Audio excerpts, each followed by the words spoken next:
Good morning বন্ধুরা, আশা করি ভালো আছো। ভালো থাকো, সবাইকে ভালো রাখো।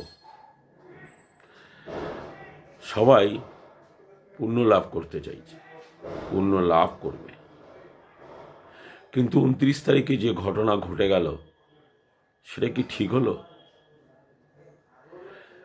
29 তারিখে মৌনী অমাবস্যায় এত লোকের সমাগম হয়েছে যে বহু লোকের মৃত্যু হয়ে গেছে, বহু বাচ্চা বুড়ো তাদের প্রাণ চলে গেছে।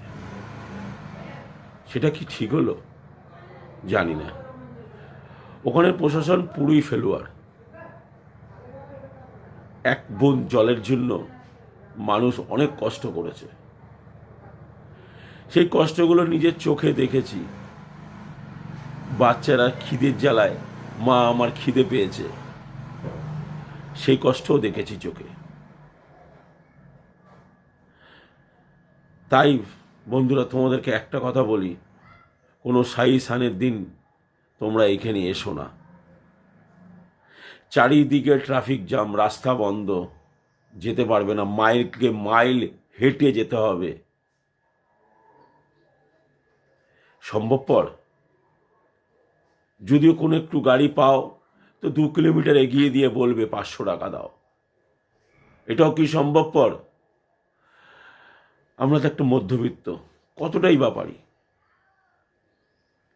নিজস্ব গাড়ি নিয়ে আসবে, 150 কিলোমিটার 100 কিলোমিটার দূরে তোমাকে দাঁড়িয়ে থাকতে হবে, 2 দিন 3 দিন দাঁড়িয়ে থাকতে হবে।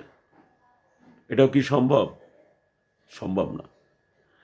তাই জন্য বন্ধুরা, এখন কিছুদিনের জন্য চারিদিক এই উত্তরপ্রদেশের সরকার সব কিছু বন্ধ করে দিয়েছে। ওই জন্য এই সাইসান এই কটা দিন বাদ দিয়ে তারপর তোমরা আসো, আশা করি ভালো স্নান করতে পারবা। আর যদি মনে করো সাইসান করতে হবে, গঙ্গা তো চারিদিকেই রয়েছে, সেখানে স্নান করে নাও। প্রাণ থাকলে ভগবানকে ডাকা যাবে, প্রাণ যদি না থাকে তা ভগবানকে কি ডাকবা?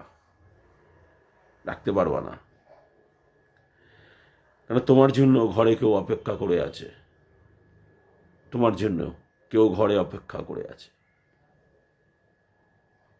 হর হর মহাদেব।